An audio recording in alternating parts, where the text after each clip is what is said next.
بسم اللہ الرحمن الرحیم اقرأ باسم ربک الذی خلق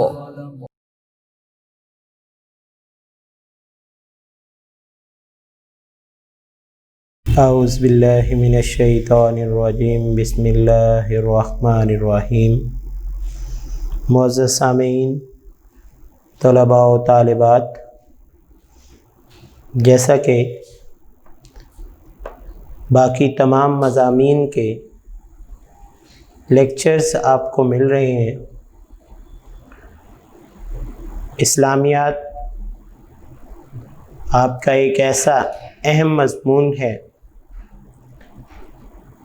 جو نہ صرف ایک مضمون کی حد تک بلکہ بیٹا یہ آپ لوگوں کی زندگیوں کو نکھارنے کا سب سے اہم سبق ہے، جس کی کتاب اسلامیات لازمی 9th اور 10th کی اکٹھی ایک کتاب ہے، Punjab curriculum and text book board کی طرف سے۔ لیکن اس کتاب کو پڑھنے کے لیے آپ کو اس کے مختلف حصے مختص کر دیے گئے، یعنی اس کا پہلا حصہ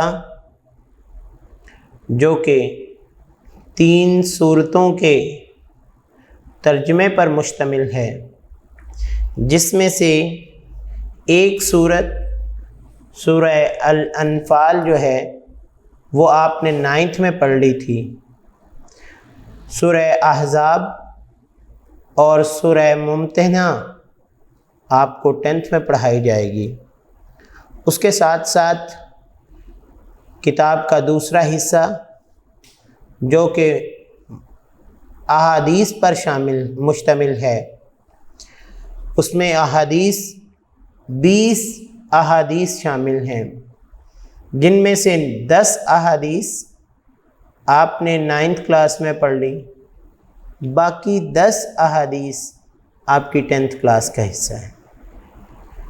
اس کے ساتھ ساتھ موضوعاتی مطالعہ، جس کے ٹوٹل 8 باب ہیں، 4 باب آپ کو جماعت نحم میں پڑھا دیے گئے، باقی 4 باب جو ہیں وہ آپ کے 10th کلاس کا حصہ ہیں۔ تو آج ہم سب سے پہلے اس آخری حصے کو شروع کرتے ہیں جو کہ موضوعاتی مطالعہ کہلاتا ہے۔ اس کا باب نمبر 5 صفحہ نمبر 67۔ بیٹا جیسے جیسے میں پڑھاتا جاؤں آپ اپنی بک کو ساتھ کھول کے رکھیے گا، میں ساتھ ساتھ آپ لوگوں کو اس کے شارٹ کویسچنز اور اس میں آنے والے تمام MCQs کے بارے میں بھی بتاتا جاؤں گا، کیونکہ مختصر سوالات جو ہیں وہ آپ کے پیپر کا بہت لازمی جز ہیں۔ آج کا ہمارا چیپٹر طہارت اور جسمانی صفائی، طہارت کس کو کہتے ہیں اور جسمانی صفائی کو کس کو کہتے ہیں۔ ایک چیز ہوتی ہے کسی چیز کو صاف کرنا،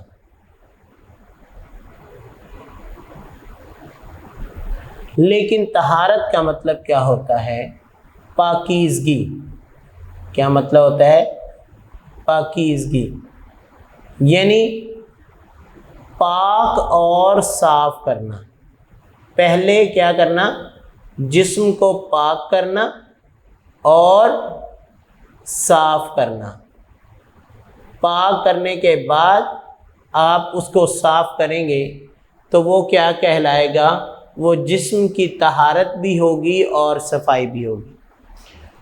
اب اس کے لیے ہم اگر تھوڑا سا غور کریں تو ہمیں اس بات کا علم ہونا چاہیے کہ اسلام ایک ایسا مکمل ضابطہ حیات ہے جو کہ زندگی کے تمام پہلوؤں کے بارے میں انسان کو تعلیم بھی دیتا ہے اور اس پر عمل کرنے کا طریقہ بھی بتاتا ہے۔ اللہ تعالیٰ نے اپنے اس دین میں تمام انسانوں کی، خاص طور پر مسلمانوں کو، تمام چھوٹی اور بڑی باتوں سے قرآن و حدیث کے ذریعے آگاہ کیا۔ نبی کریم صلی اللہ علیہ وآلہ وسلم کو آخری نبی بنا کر اپنے دین کو عملی طور پر سکھا دیا۔ کیسے کہ اعمال کا حکم اللہ فرماتے ہیں اور اس پر عمل کر کے اللہ کے پیغمبر نے دکھایا۔ جیسے جیسے اللہ حکم فرماتے گئے، اللہ کے پیغمبر ویسے ویسے اعمال کر کے ہمیں بتاتے گئے، اور ان کے اعمال کرنا صرف ان کے لیے نہیں تھا بلکہ ان کا عمل کرنا امت مسلمہ کو سکھانے کے لیے تھا۔ چنانچہ طہارت اور پاکیزگی کے بنیادی اصول بتا کر صرف ایک قرآنی آیت اور ایک حدیث پر اکتفا نہیں کیا جاتا، بلکہ قرآنی آیت کے ساتھ ساتھ اللہ نے کئی اور احکامات پر بھی اس کے بارے میں حکم فرمایا۔ اللہ تعالیٰ نے فرمایا وَثِيَابَكَ فَطَهِّرْ وَالرُّجْزَ فَاهْجُرْ، اپنے کپڑوں کو پاک رکھ اور ناپاکی سے دور رہ۔ اسی طرح اللہ تعالیٰ نے سورہ احزاب میں فرمایا انما یرید اللہ لیذہب عنکم الرجس، بے شک اللہ چاہتا ہے کہ تم سے ناپاکی کو دور رکھے۔ اس کا مطلب کیا ہے کہ انسان کو ایک جگہ حکم فرمایا کہ انسان اپنے کپڑوں کو بھی پاک رکھ اور خود بھی ناپاکی سے دور رہے، اور دوسری جگہ اللہ نے اپنی خواہش کا اظہار کیا کہ انسان اللہ کی بھی خواہش ہے۔ کیا خواہش ہے؟ کہ انسان تجھ سے ناپاکی کو دور رکھا جائے۔ اسی طرح پاک پیغمبر صلی اللہ علیہ وآلہ وسلم نے بھی اپنے فرمان سے ہمیں یہ بات فرما دی الطہور شطر الایمان، طہارت و پاکیزگی ایمان کا حصہ ہے۔ جو صاف اور پاک لوگ رہتے ہیں وہ مومنین میں سے ہوتے ہیں، یعنی اللہ تعالیٰ ان کے ایمان کے حصوں میں سے ایک حصہ جو ہے وہ ان کی پاکیزگی کی وجہ سے ہوتا ہے۔ طہارت کے لغوی معنی میں نے ابھی آپ کو بیان کر دیے۔ پاکیزگی یعنی پاک ہونے کے ہیں، اور آج کے دور میں ہم صفائی کا تو خیال رکھ لیتے ہیں لیکن پاکیزگی کا خیال بہت کم رکھا جاتا ہے۔ اس کی وجہ کہ شریعت کے اصولوں کو اپنائے بغیر عام غسل کرنے کو طہارت کے مفہوم میں لے آتے ہیں۔ یہ غسل یہ نہیں ہوتا کہ آپ نے نہا لیا اور آپ نے اپنے آپ کو پاک کر لیا۔ نہانے تک آپ اپنے آپ کو صاف تو رکھ سکتے ہیں، لیکن اگر آپ اپنے آپ کو پاک کرنا چاہتے ہیں تو آپ اسلام کے اصولوں کے مطابق اپنے نہانے کے طریقے کو اپنائیں گے تو وہ آپ کا غسل کرنا ہوگا، نہانا صرف نہیں ہوگا۔ اور وہ غسل کیا ہوگا کہ اس کے تمام جو اصول و ضوابط، جو اس کے قوانین اور اس کے فرائض اللہ کے پیغمبر نے ہمیں بتائے، اگر ہم اس کے مطابق اپنے اس غسل کرنے کے طریقے کو اپنائیں گے۔ طہارت کا شرعی مفہوم بالکل مختلف ہے۔ شریعت کے بتائے ہوئے اصولوں اور اس کی شرائط کے مطابق صفائی نہ کی جائے تو طہارت نہیں ہوگی، اور طہارت کے نہ ہونے کی وجہ سے کوئی عبادت قبول نہیں ہوگی۔ اسی لیے تو اللہ تعالیٰ نے قرآن مجید میں ایک اور جگہ فرمایا ان اللہ